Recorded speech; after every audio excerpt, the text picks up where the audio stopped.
ようこそ骨圧鉄道チャンネルへ。三崎マグロ切符は京急の企画乗車券の一つで、初駅と三崎口駅までの間の京急線の往復乗車券に加えて、京急バスの一部エリアが乗り放題になる乗車券、加盟店舗のマグロ料理を楽しめる食事券が付き、さらに加盟店舗で販売されているお土産と交換したり、アクティビティ体験ができるお土産券がセットになったお得な切符です。ところで皆様はこの三崎マグロ切符を利用したことございますでしょうか？三崎マグロ切符は三崎口駅と泉岳寺駅を除く京急の駅で購入でき、さらにネットからも購入できる非常に便利な企画乗車券です。2009年から発売開始をした三崎マグロ切符は、発売開始当初年間1万6000枚程度の売り上げでしたが、2017年には年間20万枚の売り上げを突破しました。COVID-19 感染症によるパンデミック状況下においては、外出自粛などもあり一時的に売り上げは下がりましたが、徐々に発売枚数は回復し増え続けています。ところで、なぜ三崎マグロ切符はこれほどの人気を博しているのでしょうか？今回の動画では三崎マグロ切符がどういう切符なのかに触れつつ、切符の売り上げや三浦半島の観光客数の動向などから、なぜこの切符が爆売れしているのか見てみましょう。それでは本編へどうぞ。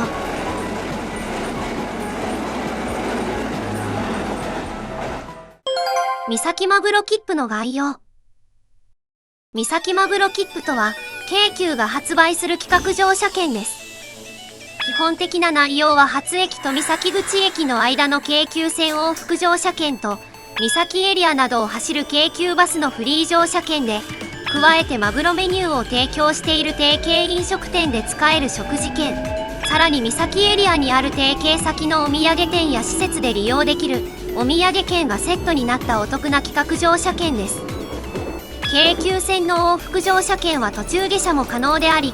逆戻りしない限り出発駅から三崎口駅までの間はどの駅でも途中下車をして観光を楽しむことができます。なお食事券は提携飲食店の全てのメニューで使えるわけではなく、三崎マグロ切符のために用意されたメニューに使える食事券です。マグロ満腹券という名前が付けられている通り、三崎のマグロを堪能できるメニューが用意されていて、それぞれのお店の特色が出たメニューが多いです。しかしマグロを使った丼やマグロがメインの刺し盛り定食、マグロのフライやマグロが盛りだくさんに使われた御膳など、そのマグロ料理の選択肢は非常に多くなっています。お土産券は三浦、三崎思い出券という名前が付けられていて、提携しているカフェでドリンクとケーキを楽しんだり、お土産店でお土産と交換したり、観光用バスやレンタサイクル、温泉、観光船を利用したりできます。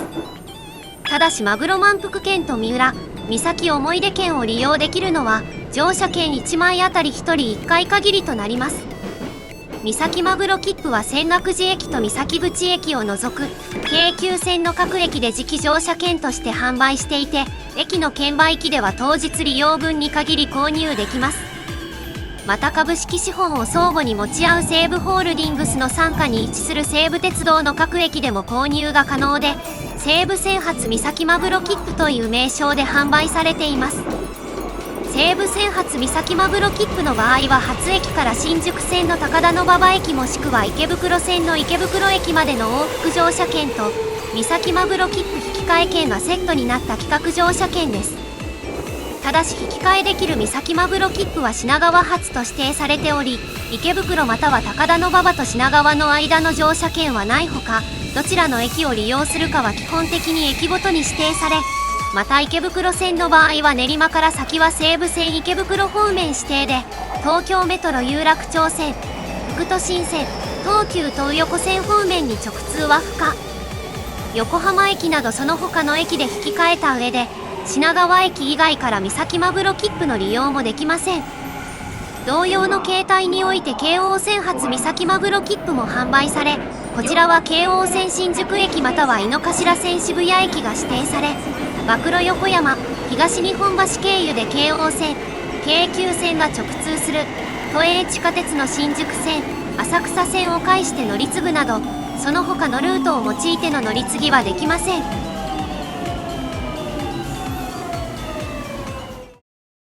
このほか三浦ニューカルというサイト内においても、三浦国運時代の2022年7月20日より販売を開始しており、これ以降はデジタル切符としても販売されています。三浦ニューカルのサイトからデジタル切符を購入する場合は、使用開始日の14日前から事前購入可能ですが、操作できる状態の切符の提示ができない場合は無効となります。この後改めて紹介することになるのですが、この時からダイナミックプランニングも導入されています。なおじき乗車券、デジタル切符ともに、切符の有効期限は当日のみとなっています。そのため宿泊を伴う旅行者をターゲットとしたものではなく、日帰りで三崎エリアを満喫したいという人向けの切符となっています。三崎マグロ切符は基本的に平日、土日祝問わず利用できますが、毎年3月に開催される三浦国際市民マラソン開催日と年末年始は利用できません。出発駅に関しては、三崎口駅以外の京急線各駅が設定可能です。しかし磁気乗車券に関しては東京都交通局が管轄する泉岳寺発の三崎マグロ切符のみ販売していないため、泉岳寺駅を出発駅に設定したい場合は、三浦ニューカルからデジタル切符で購入する必要があります。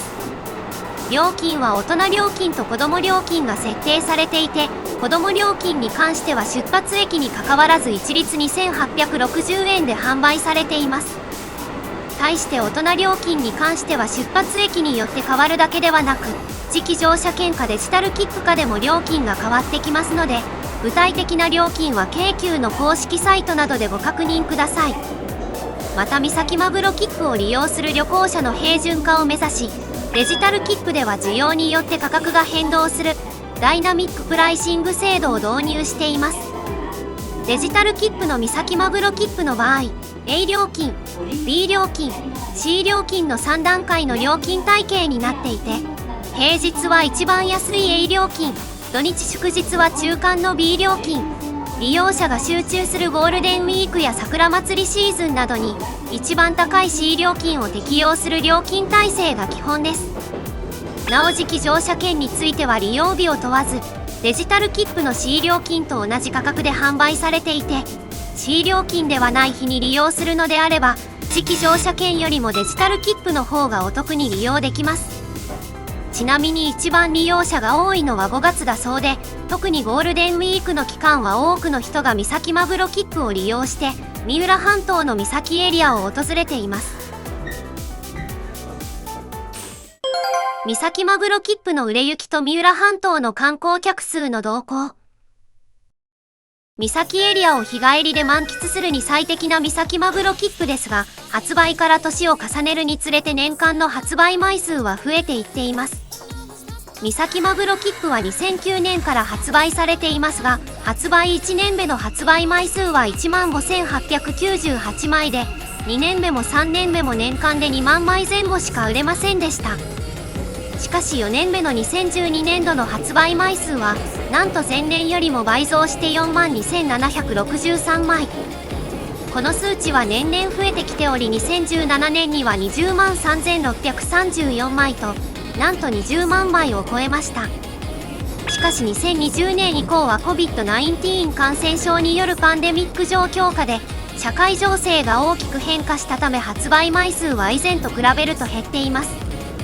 2020年は特に発売を中止していた時期もあったため、大きく発売枚数は減ってしまいましたが、現在は情勢の回復とともに発売枚数も徐々に回復しつつあります。このように発売開始から徐々に発売枚数が増え、2017年には発売枚数20万枚を超えた三崎マグロ切符ですが、発売枚数の増加は三浦半島や三浦市へ訪れる観光客数にも大きく影響を与えています。というのもレジャーの多様化による海水浴場入場者数の減少などが影響していることなどもあって、三浦半島に観光で訪れる人は年々減少していたからです。もともと三浦半島は三浦海岸が観光地として有名で、最盛期には多数の海水浴客が京急線などの公共交通機関を利用し、三浦海岸や城ヶ島まで来て海水浴などを楽しんでおりました。このために変態退避で有名なハイキング特急が行楽客を輸送するためにかつて多数運転されていたほか、現在の京急で主力速達種別の一つとなっている快特も行楽客輸送の週末特急やハイキング特急をルーツにします。しかし自家用車の普及や道路網の発達に関連してマイカー移動の発達に伴うアクセス手段の変化が生じたことに加えて、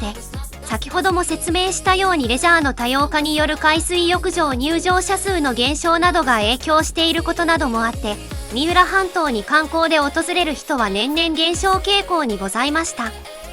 また高齢化の進む漁業や農業などが産業の中心で、就業や教育面などから隣の横須賀市や横浜市、都内などへの流出が多く、昼間人口が少ないという人口分布になっており、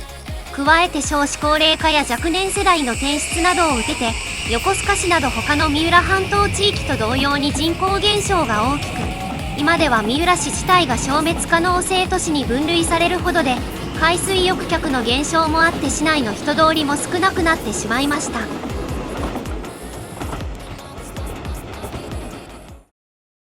ところで神奈川県が実施している入り込み観光客数調査によると、三崎マグロ切符が発売される前年の2008年、三浦半島を訪れた観光客は約1414万人となっていました。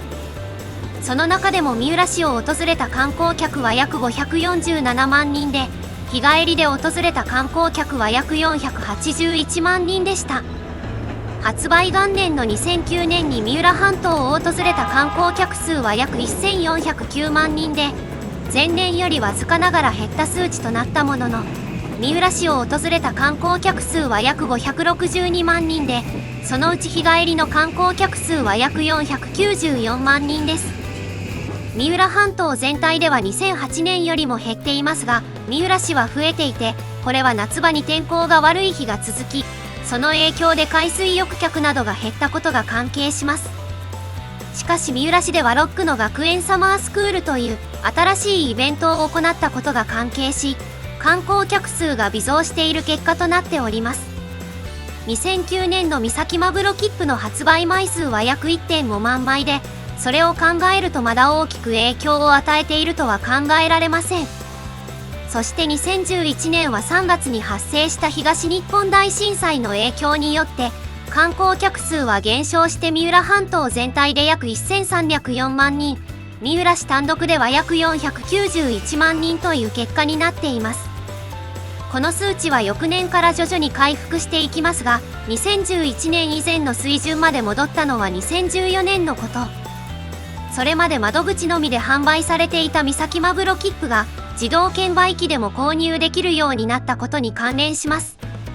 2014年三浦半島に訪れた観光客は約1494万人で、うち三浦市には約570万人が訪れ、そのうち日帰り客は約498万人でした。2015年から2018年にかけては、三浦半島全体では2016年に一度減少することがありましたが、基本的には徐々に訪れる旅行客は増えつつありました。それは三浦市も同じことであり、年によって増減率は異なるものの右肩上がりに旅行客が増えていきました。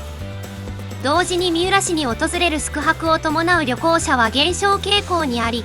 逆に日帰り客は増えつつある現状で、2014年に三浦市を訪れた観光客は約570万人で、宿泊を伴う旅行者が約71万人、日帰り旅行客は498万人でした。そして2018年に三浦市を訪れた旅行客は約637万人で、2014年から約 11.7% 増加していますが、宿泊を伴う旅行客は約69万人と2014年から約 2.8% 減少しています。2015年には年間で約75万人まで増えていたことを考えると、宿泊を伴う旅行客の勢いは落ちてると言えます。対して日帰り観光客は右肩上がりで増え続け、2018年は約567万人が訪れました。2014年と比較すると約 13.8% の増加となります。しかし2019年は夏場の天候不順や台風の影響で三浦半島全体で旅行客数が減少しています。三浦半島全体の旅行客数は2018年は約1675万人でしたが、2019年は約1650万人と前年から約25万人の減少となりました。三浦市を訪れる旅行客も減少して、前年から約23万人減の614万人でとどまっています。特に宿泊を伴う旅行客が減少していて、2019年は前年から約 13.8% 減の60万人でした。日帰り観光客も減少しましたが、宿泊を伴う観光客ほどではなく、前年から約 2.3% 減の553万人という結果になりました。このように宿泊を伴う三浦半島への観光客が減る中、日帰りの観光客は増え続けているか微減となっていることがわかります。もちろん他にも要因はあると考えられますが、ここから居住者も観光客も少なくなっていた三浦市にとって、三崎マグロ切符の存在はかなり大きいと考えることができます。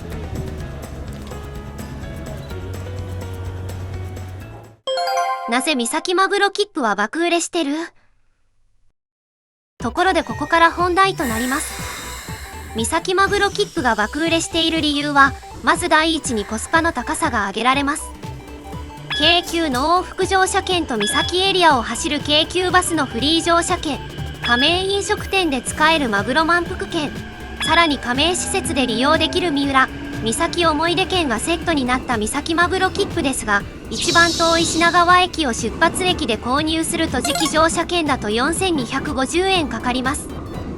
ところで2023年10月に実施された運賃改定以降、品川・泉岳寺・三崎口間の片道運賃は740円となり、往復すると1480円かかる計算となります。この運賃改定では 40km までの区間で値上げが実施された一方、41km 以上の区間では長距離になればなるほど値下げされ、最高価格帯に属する品川・泉岳寺・三崎口間においては、それまで IC カード利用時で片道943円もした運賃が200円以上値下げされた740円となっています。しかしその運賃値下げを加味したとしても、とんでもないお得額を叩き出しているのが三崎マグロ切符です。マグロを使った丼や定食、御膳などは当然ですがお店やメニューによって価格は変わってくるものの、おおむね現在は2000円前後が相場になります。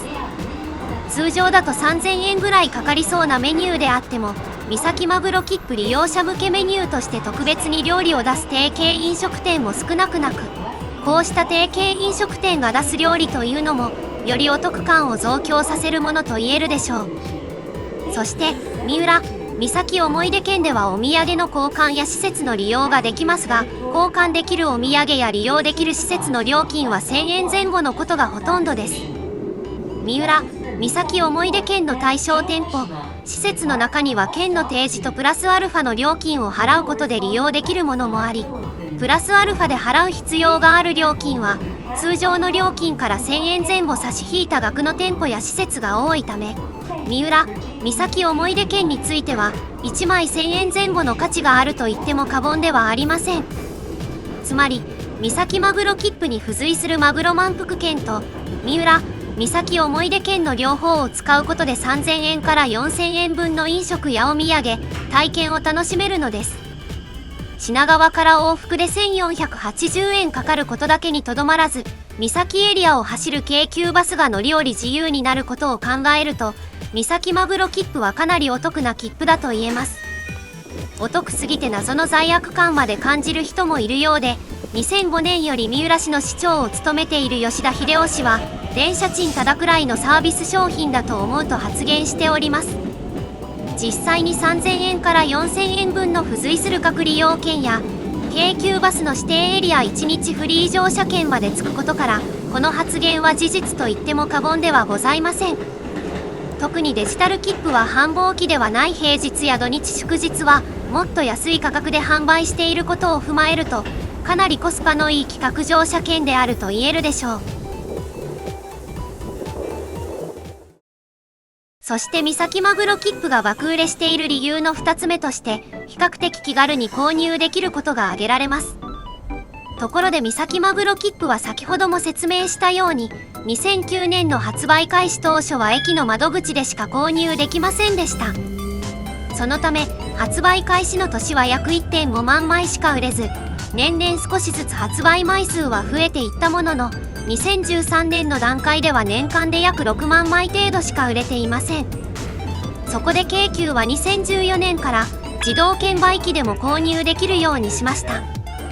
するとこの年から三崎マグロ切符を購入する利用者が爆増し、なんと前年から倍増の年間12万枚の発売枚数となりました。そこから3年間で三崎マグロ切符を購入する利用者は増え続け、2017年には年間の発売枚数が20万枚を超えます。三崎マグロ切符は日帰り旅行客をターゲットにしたお得な切符ということを考えると、利用したい時にいつでも買えることはとても重要なことだと言えます。2022年7月からはデジタル切符の発売も始まり、より気軽に三崎マグロ切符を購入できるようになったため、より多くの人に利用されるようになっていくと考えられます。そして三崎マグロ切符が爆売れしている3つ目の理由は、運転する必要がなくてお酒を楽しめることです。日本全国各地には地酒、地ビールがあり、地元の料理と一緒に地元のものに限らずお酒を楽しむのも旅先の楽しみの一つです。しかし、自家用車を使った日帰り旅行の場合、運転手はお酒を楽しめません。三崎マグロ切符を使った旅行であれば移動は、基本京急線の電車と京急バスを使って移動するため、お酒を楽しみたい人全員がお酒を楽しめます。そういった事柄も一度三浦観光のアクセス手段として多くが流出してしまったマイカーから転移する形も含め、こういった事柄についても割合として少ないかもしれませんが、三崎マグロ切符の爆売れにつながっていると言えるでしょう。そして三崎マグロ切符が爆売れしている最後の4つ目の理由として、知らない土地でお店を選ぶ際の不安をなくしてくれる点です。初めて行く旅行先の食事で一番の問題は、外れの飲食店を引いてしまうかどうかです。旅行先にある飲食店すべてが美味しいお店とは限らず、中にはぼったくりのような価格設定の店もあります。そういった不安が募る中でお店選びをするのは、一般の旅行客にとってかなりハードルが高いです。そのため多くの人は旅行雑誌やテレビなどの媒体で頻繁に取り上げられているような人気店を選びがちです。しかし三崎マグロ切符の加盟店はすべて三崎マグロ切符のパンフレットや三浦ニューカル、そして京急のウェブサイトに掲載されています。そしてそれらには店舗名とマグロ満腹券や三浦、三崎思い出券で利用できるメニューなどが一つ一つ詳しく掲載されています。そのためどの加盟店でも質と量が担保されていることが分かり、そういった旅行先のお店選びの不安がありません。お店選びのハードルが下がることによって、お店側にも普段足を運ばない客層のお客さんが訪れるメリットもあります。このようにお店選びのしやすさも三崎マグロ切符が人気の理由の一つでしょう。こういった手軽さとお得さが観光客に受けて、三崎マグロ切符の売り上げは年々増加傾向となり、現在でもリニューアルを続けながら爆売れし続けて、都心の近くで気軽に海の幸を楽しみたいと考える幅広い日帰り旅行客を取り込むことに成功しています。さらにテレビや雑誌、ウェブメディアなどにも特集として三崎マグロ切符や三浦が紹介される機会も増え、ますます利用者の増加につながっているということもできます。それだけでなく三崎口駅の駅名標も三崎マグロ駅としたほか、三浦、三崎思い出券を使うことでも利用が可能な京急オープントップバスの運行を2017年10月より開始。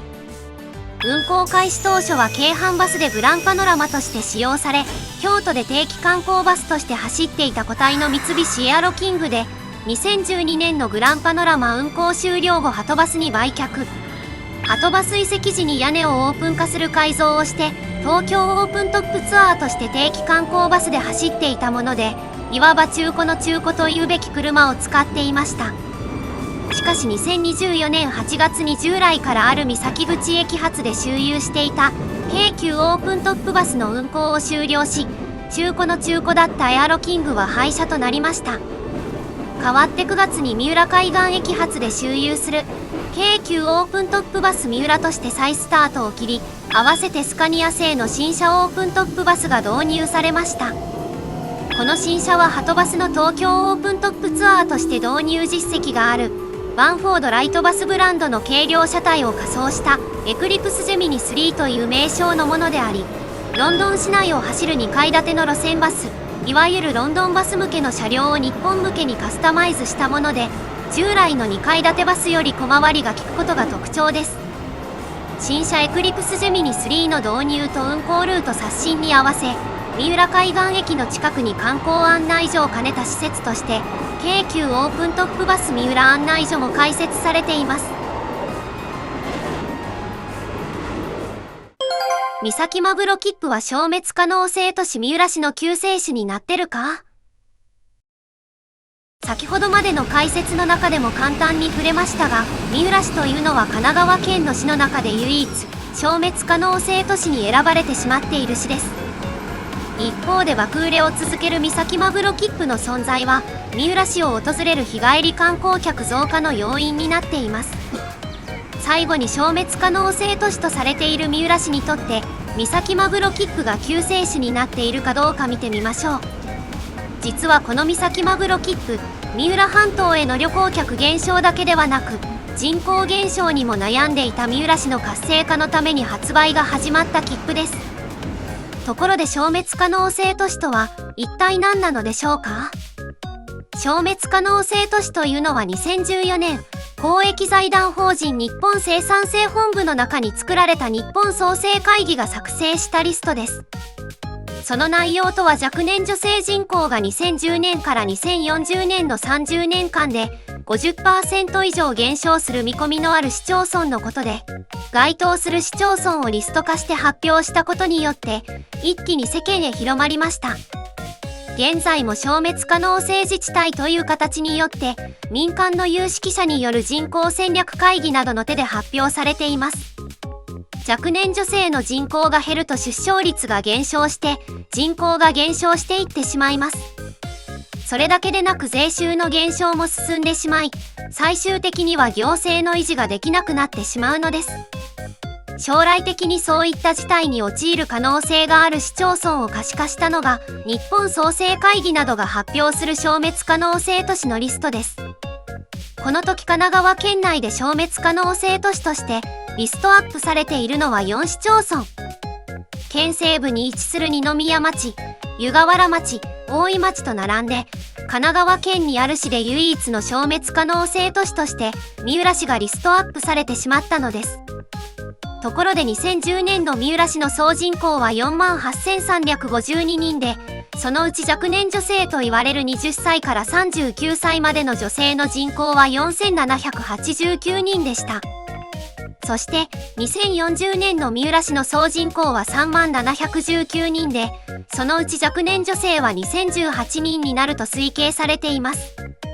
若年女性の人口変化率は 57.9% の減少ということになり、消滅可能性都市の要件に当てはまります。つまり、三浦市はこのまま何も対策を行わずにいると、人口減少が進んでしまうのです。結果今と同じような行政サービスを提供できなくなってしまう可能性が高いということになってしまいます。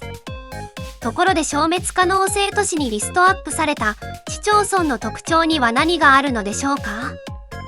その特徴として、その市町村の主要産業が衰退してしまい、若者の働き口がなくなってしまうということが挙げられます。生きていくためには働いてお金を稼ぐ必要がありますが、地元に働き口がなければ仕事の多い都市部に出ていくしかありません。そして働き口を求めて若者が都市部へ出ていくと、さらに衰退が進んでしまいます。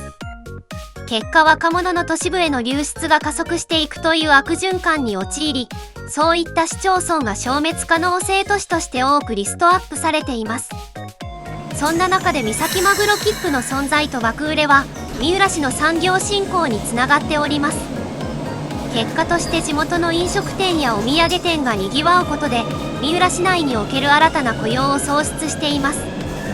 また観光業がにぎわえば他の業種に影響は伝播していき、三浦市全体に波及していき、若者の働き口が増えていくことにつながります。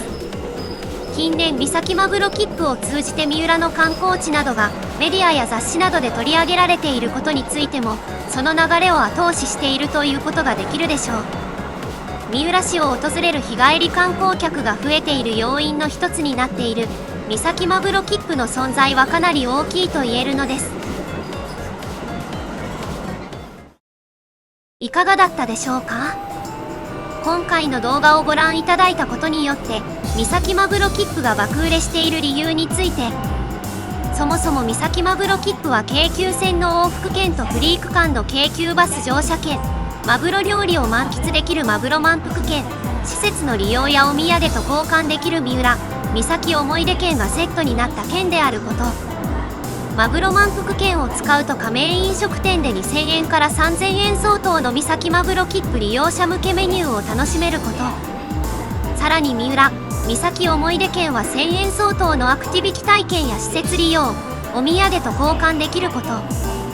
これらから三崎マグロ切符は運賃相当額がタダと評することができるくらい非常にお得な切符であるといえ、それが爆売れにつながっていると考えられること。